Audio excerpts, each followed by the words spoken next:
right, so we're diving deep today. Oh, yeah. Into chapter 11 of right. this pretty fascinating book about Yeah. assessment and feedback Right. in the future of learning. The future of learning, right? Yeah. Hmm? It's a whole new world. It is. It's like a whole new world. It is. It's very exciting. It is. Yeah. So I'm real excited to kind of break this down. Yeah, me too. So, you know, this chapter jumps right in and it starts talking about that old factory model of education. Right, right. And they're contrasting it with these new learner-centric approaches. Yes, yes. And I thought that was a really interesting place to start. Yeah, well, I mean, it's a big shift. It is a big shift. From, you know, like you were saying, the rote memorization and the standardized tests, which I think we can all agree are not always the best way to measure learning. No, absolutely not. Yeah.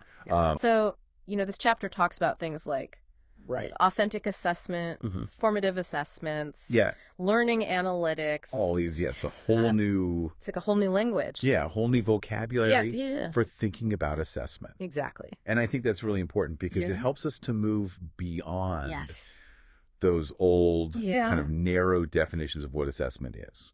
And it's interesting because, you know, like when we think about it in our own lives, like how do we assess our own learning?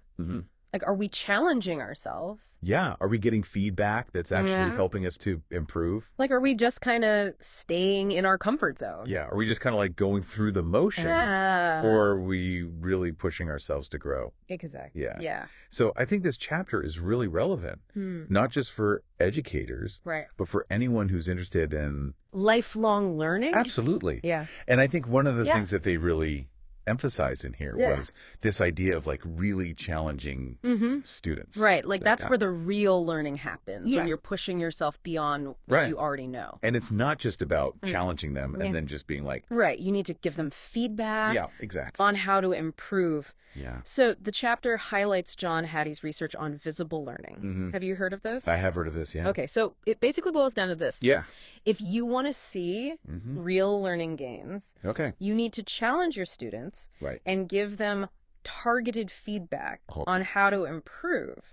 It's not enough to just tell them they got something wrong. Right. You have to show them the path forward. Yeah, you have to like give them the Yeah. tools that they need Just get there. to get to that next level. Exactly. And the chapter is packed with all these great real world examples. Yes, it is. One that really stood out to me was the story about Kimberly Eckert. Oh, yes. Who was the Louisiana State Teacher of the Year.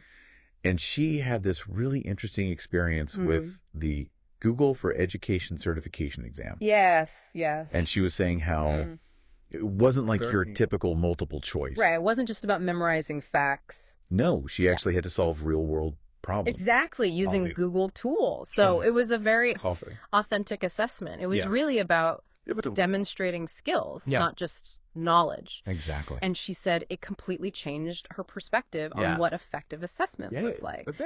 And it got her thinking about, you know, how we can design assessments that are truly authentic and mirror the skills that people need in the real world. Yeah. So it's not just about like proving that you learned something, but it's about like being able to actually use that knowledge. Right. Like, can you apply it? Exactly. Can you do something with it? Yeah. And that makes me think about like the purpose of assessment in general. Like, right. Like, why are we doing this? Why are we even doing this? Yeah. Is it just about accountability? Like proving that you learned something? Right.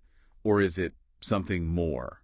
Or is it about something more than that? Right. And that's a key distinction that the chapter makes. There's assessment of learning, which is all about measuring performance. And then there's assessment for learning, which is about using data to drive improvement. So it's not just about the data itself. It's not about just collecting numbers, but it's about what we do with it. Exactly. It's about what we do with that data and how we use it to help students learn more effectively. Okay, so that brings us to this concept of dangling data. Oh, yeah, dangling data. Which I thought was such an... It's a great term. Interesting term. Yeah. It was coined by Roy Sadler. And he argues that, you know, assessment data is only valuable if it's used to close the feedback loop and actually improve learning. If not. Otherwise, it's just numbers on a page. Useless. Right. Yeah, pretty much. Yeah. Like, got like going to the doctor and getting your blood pressure checked, but then not doing anything to address... Now, what's the point? Right, exactly. Like, you have the information, but you have the data. You're not doing anything with it. But you're not taking action. Yeah. So in the context of education, that action is helping students learn more effectively. Which brings us to this whole other big topic. Huge topic. Which is feedback. Yes. And I think this is something that you can all relate to. We can all relate to. Yeah, whether we're students or teachers. It's often so. Or just people in the world. Right. Yeah. Misunderstood and poorly executed. Yes, absolutely. What does this chapter have to say about? Well, it challenges the traditional view of feedback as something that focuses on past mistakes. Right. Instead, Dylan William, who is a leading assessment expert, suggests that feedback should be more about looking forward. Interesting. So it's not about dwelling on what went wrong. Right. It's about... But it's about figuring out how to get it right. So it's about providing students with that path forward. Right. Yeah, the tools and strategies they need to move forward. Yeah, but I imagine it's not always easy for students to that's right. take that feedback and apply it. It's one thing to get feedback. Right. It's another thing to actually know what to do with it. Exactly. Yeah. And use it. Yeah. So Sadler points out that learners might not even recognize the gap. Oh, interesting. Between their current work and the desired outcome. Like they might not even know. Right. They might not even be aware that they're not there yet, meeting the expectations, or they may not have the skills. Oh, it's a good point. Implement the feedback they're given. So then what do we do? Right. So how do we bridge that gap? Yeah. Like how do we make feedback truly actionable? Actionable. Yeah. Well, this chapter introduces a model developed by Hattie and Timperley. That really breaks down the feedback process. Okay. It's called the feed up, feedback, feed forward model. Feed up is about making sure learners understand goals and success criteria. So, like, what are we... Right, like, what are we aiming for? Right. What does success look like? Exactly. Feedback focuses on how they're doing in relation to those goals. Okay. And feed forward is the crucial part where you give them concrete next steps and strategies. So that's the, like, okay, now what? Exactly. What do you do next? Yeah. How do you move forward? Exactly. Yeah. It seems like that model really emphasizes that feedback isn't a one-time event. It's not a one-and-done thing. Yeah. It's an ongoing process. It's about guiding and supporting learners throughout their entire learning journey. And that's where some of these new technologies come into play. Like what? Well, the chapter talks about this really interesting concept called stealth assessment. Stealth assessment. What is that? It's basically embedding assessments directly into learning activities. Oh, okay. Think video games. Wait, so you're telling me we can assess learning? You can assess learning through video games. Through video games? Yes. That's amazing. It might sound crazy, but it's actually a really innovative way to evaluate those harder to measure skills. Yeah. Like problem solving, creativity, and even perseverance. Yeah. Because you're observing how learners interact within a game. Right. You can gather a ton of data about how they approach challenges, how they think strategically, and how they persevere when things get tough. It's like assessment disguised as fun. Exactly. It's a win-win. Yeah. So, but the question is... Yeah, but then how do we make sense of all that data? Right. Like, how do we take all of that and then actually do something with it? Well, that's where things like learning analytics come in. These new technologies and data analysis methods are giving us unprecedented insights into how students learn, and they're allowing us to provide much more personalized and continuous feedback. So instead of just getting a grade. Exactly. Yeah. At the end of a unit or a semester, you're getting constant feedback throughout the process. Which can be really powerful because it allows students to adjust their learning in real time. Okay. Yeah.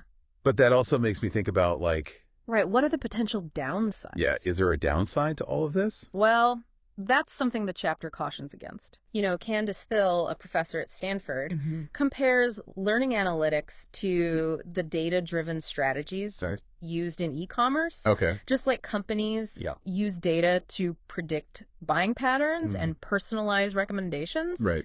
We can do the same thing in education. Right. And that's kind of scary. Yeah, it can be. Like, are we going to be? Yeah, because we have to be very careful right. about how we use that data. Yeah. It's got to be... Like, whatever the ethical... Yeah, it's got to be transparent. Right. And ultimately empower learners, not just track their every move. Exactly. Remember the dangling data problem we talked about earlier? Right. We don't want to just collect data for the sake of it. Right. We need to use it to drive real improvement. In teaching and learning. Yeah, exactly. So it's all about finding that balance. Yes. It's all about balance. Finding that sweet spot where we're using technology and data effectively, but also ethically and responsibly, and always with the learner. Always with the learner. At the center. At the center. Yeah. Yeah, it's not about the data. Right. It's about the humans. It's about the people. Right. Yeah. Okay, so that's a great... So where do we go from here? Yeah, I mean, that's a great... How do we put all of this into practice? Right. That's the question. Yeah. That's the challenge. That's the $1 million question. Yeah, the $1 million question. So how do we take all of this information about assessment and feedback and actually use it to create a better future for learning? That's what we need to figure out. Yeah. And luckily, I think this chapter has some answers for us. Yeah, it does. Let's dive into that. Let's dive in. All right. Okay. And it brings to mind this whole idea of learner agency and control. How much control should students have over their own learning? That's a big question. It is. Yeah. And the chapter kind of dives into that. Okay. They explore John Drawn's work on transactional control. Transactional control. In learning. It's about striking that balance between teacher-directed instruction and giving learners the autonomy to explore their own interests and make choices. So not just spoon-feeding them information. It's not about just giving them the answers. Yeah. It's about giving them the tools and the guidance to figure things out for themselves. So it's like giving them the freedom to carve their own path. Carve their own path. Yeah. Yeah. But too much freedom could be overwhelming. Absolutely. Right. Too much of anything can be overwhelming. Yeah. Yeah. Yeah. I mean, think about those massive online open courses. MOCs. Yeah, MOCs. Some people thrive in that kind of. Right. They love the flexibility. Self-directed. Yeah, the self-directedness. It's other people. Yeah, other people need more structure. Need a little more structure. Yeah, they need more guidance. They need someone to be like, right, exactly. Hey, this is what you should be doing. Yeah, they need a little bit more hand-holding. Yeah. And that's okay. Right. There's no one-size-fits-all approach to learning. No. Yeah. I mean, even for ourselves, right? Absolutely. I mean, think about how you learn best. Yeah, like sometimes I need someone to be like, do this. Yeah, sometimes you need a teacher. But sometimes I'm like, no, I'm just going to go explore. Right. And sometimes you need to just dive in and explore. Yeah. So it's about finding that. Yeah, that balance. That right balance. And I think that's what they're talking about here with this transactional control. Yeah, it's about finding that sweet spot between structure and autonomy. Okay, so how do we do that? Well, that's the $1 million question, isn't it? It is. Yeah, I mean, I think part of it is recognizing that different learners have different needs. Right. Different learners, different needs. Yeah. And then trying to create learning environments that can cater to those different needs. Okay. So how do we cater to those different needs? Well, that's where I think technology can play a really important role. Okay. You know, we have all of these amazing tools now. Like what kind of tools are we talking with? Well, things like personalized learning platforms, adaptive learning technologies. Okay. You know, these tools can help us to tailor the learning experience to each individual student's needs and progress. Yeah, like almost like having a personal tutor. Exactly. It's like having a personal tutor who can adjust the learning experience. Yeah, like I'm struggling with this. Right. So let's spend more time on that. Let's focus on that. Yeah, or you're excelling in this area. Right. So let's move you ahead. Let's move you along. Yeah, so it's really about creating a more personalized and customized learning experience. Learning experience, yeah. And I think as these technologies become even more sophisticated, they can really help us to strike that perfect balance between guidance and freedom. That makes me think about the role of the teacher in all of this. Right. Like, how does the teacher fit into... Yeah, like, is AI gonna... Right. Is AI going to replace teachers? Replace teachers. That's the big question, right? And it's one that a lot of people are worried about. Yeah. But I think this chapter makes a really important point. Okay. Technology should be seen as a tool to augment and enhance teaching. not replace it. Okay. Because teachers bring so much more to the table than just delivering content. Right. I mean, I think about all the amazing teachers I've had. Yeah. They were mentors. Right. They were mentors. They were facilitators. Yeah. They were facilitators, motivators. Yeah. They inspired me. Yeah. They inspired you. Yeah. And they helped me to grow. And I think that's something that technology can't really... Yeah. Technology can't replace that human connection. Yeah. That human connection, right? That human touch. So it's about finding ways for technology and teachers to work together. Exactly. Right? It's not about one versus the other. It's not about replacing one with the other. Yeah. It's about finding ways for them to work together. Synergistically. Synergistically, yes. Yeah. And I think that's a key theme throughout this whole chapter. Yeah. Finding the right balance. Finding that balance. Whether it's between structure and autonomy, technology and human interaction, data and ethical considerations. Right, all of it. It's all about balance. Balance. Exactly. Okay, so let's get practical here. All right, let's get practical. This chapter wraps up with a set of recommendations for designing effective assessment and feedback systems for the future. For the future of learning. For the future of learning. Yeah. What are some of the key takeaways? Well, I think the most important takeaway is this. Okay. Effective learning starts with motivation and engagement. Motivation and engagement. Yeah, if learners aren't motivated, they're not going to learn. They're not going to be engaged. They're not going to be engaged. Right. So whether you're designing a curriculum, developing a training program, or just thinking about your own personal learning goals. Personal learning goals, ask yourself, how can I make this engaging? Right. How can I make this... How can I spark curiosity? Yeah. Ditch the boring lectures. Exactly. Ditch the boring lectures. Boring worksheets. The worksheets. Yeah. Think about the Google certification example we talked about earlier. It was engaging. Yeah. Because it was authentic and relevant to real world challenges. Okay, so make it real. Make it real. Make it authentic. Make it authentic. Yeah. Yeah, and that makes me think about how important it is to design learning experiences from the learner's perspective. The learner's perspective. Yeah, put yourself in their shoes. Right. What are their needs? What are their needs? What kind of feedback is most helpful for them? Is most helpful, Yeah. And I think another key point that they made was about integrating assessment seamlessly into the learning process. Yeah, it shouldn't feel like a separate... Yeah, it's not a separate thing. Isolated event. Yeah. It should be woven into the fabric of the learning experience. It should be part of it. Yeah, it should be part of the process. Yeah. So it's like when you're learning to play a musical instrument, you're constantly getting feedback. Right, from the sounds. With the sounds you're producing. That you're making. Right. Yeah. You're not just waiting for a test at the end to see if you've learned anything. Exactly, and I think that's the key. Right. Is that the feedback is built into the activity itself. It's part of it. Yeah, it's part of the learning process. And so that way you can kind of adjust and learn. Adjust and learn as you go. As you go. Yeah. And the chapter also talks about the importance of gathering diverse types of data. Oh, yeah, diverse data. To get a more holistic... Right. It's not just about... Learners on skills and test scores. And can do. Right. We need to look... So it's not just about like grades and test scores. It's about looking at a variety of evidence. Including projects, performances, observations of how learners interact and collaborate. So it's like looking at the whole picture. The whole learner. The whole learner, yeah. Yeah. And we need to remember the illusion of fluency. Oh, the illusion of fluency. Yeah. Just because someone can perform a skill once doesn't mean they've truly mastered it. They might just be good at taking tests. Right, exactly. Right. They need ample opportunities for practice, spaced out over time, and in different contexts, to really solidify their understanding. Right, so cramming for a test. Exactly, cramming for a test. The night before might get you a passing grade. It might get you a passing grade, but it doesn't mean you've actually learned anything. You haven't actually learned it. Right. Right. So it's about... Okay, so how do we combat that? Well, it's about planning.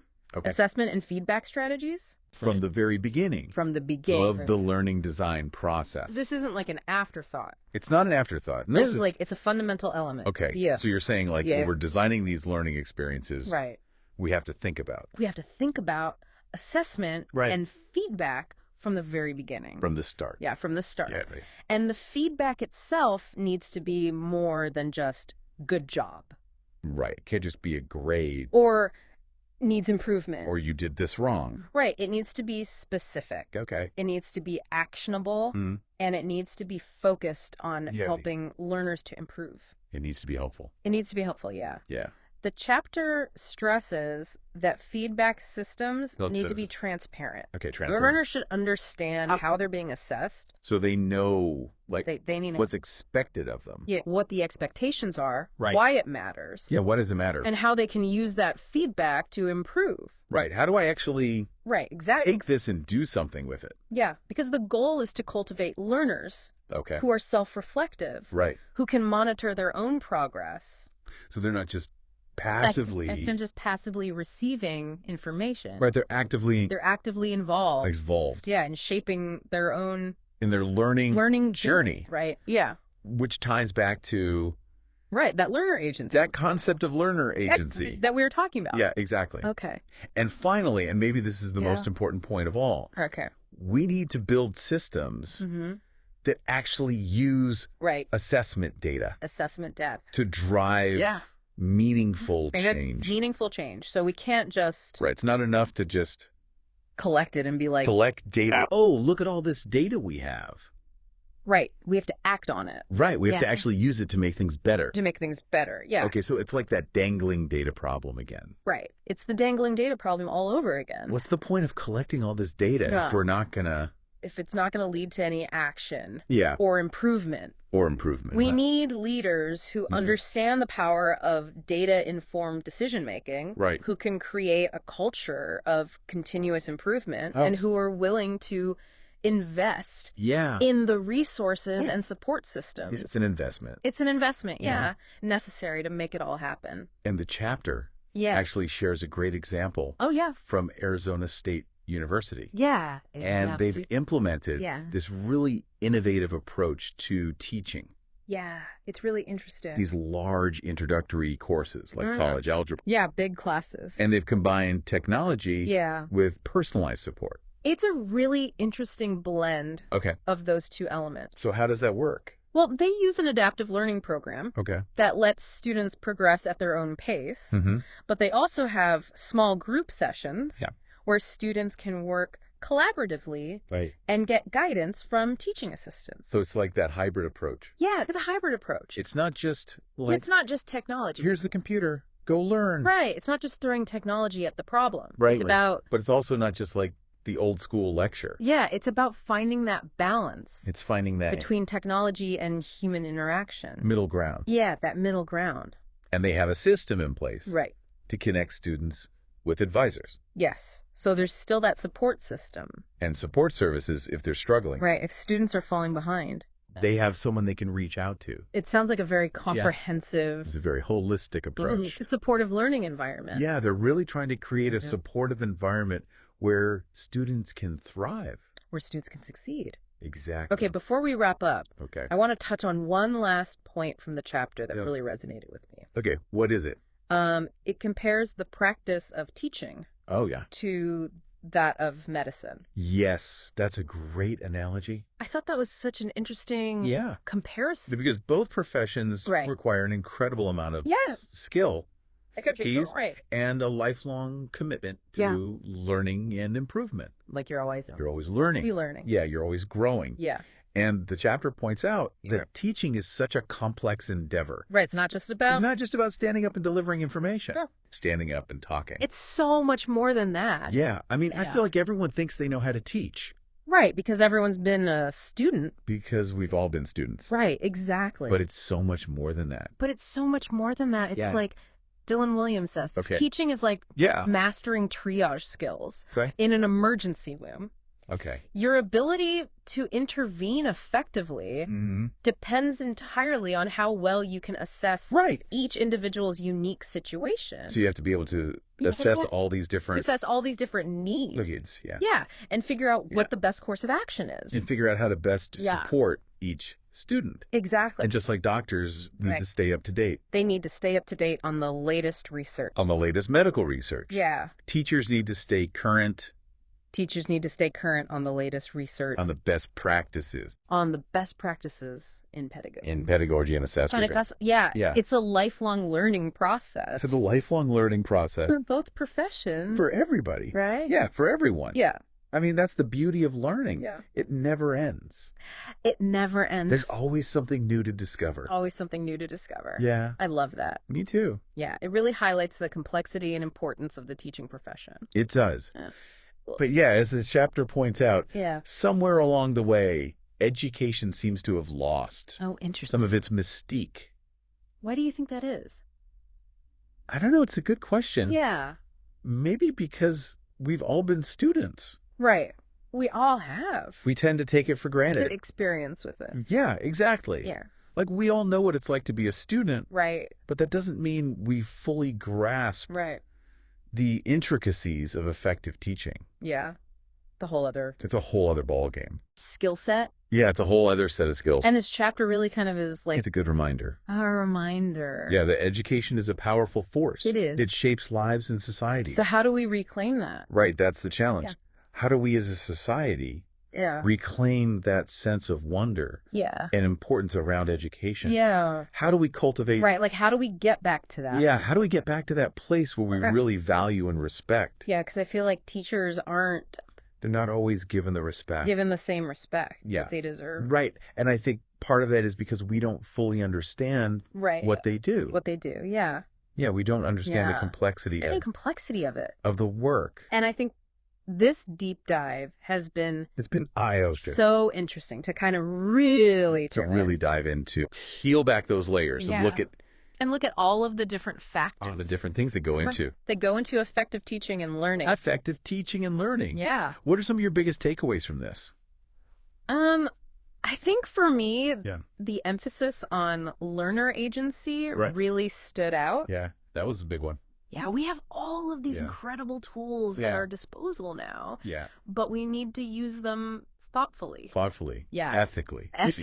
And always putting the learner. Putting the learner at the center. At the center of it all. Yeah. And I also think the call for more authentic and integrated assessments. Right. I loved that idea of weaving it into the learning experience. Yeah, making assessment meaningful. Yeah, it's not just a hoop to jump through. It's like thing you have to do at the end. Right, exactly. It's part of the process. The learning. Yeah, and it should be something that helps learners to grow and improve. Yeah. So, yeah, I think those were some of my biggest takeaways. I think we're both kind of feeling like the future of learning. The future of learning is full of possibilities. Yeah, but it's up to us. It's up to us to shape it. Yes. That's such a good point. Yeah, we have the power. It's to end on. To create the future of learning. Yeah, the future is ours to create. Exactly. So to our listeners out there, as you go about your day, consider how these insights about assessment,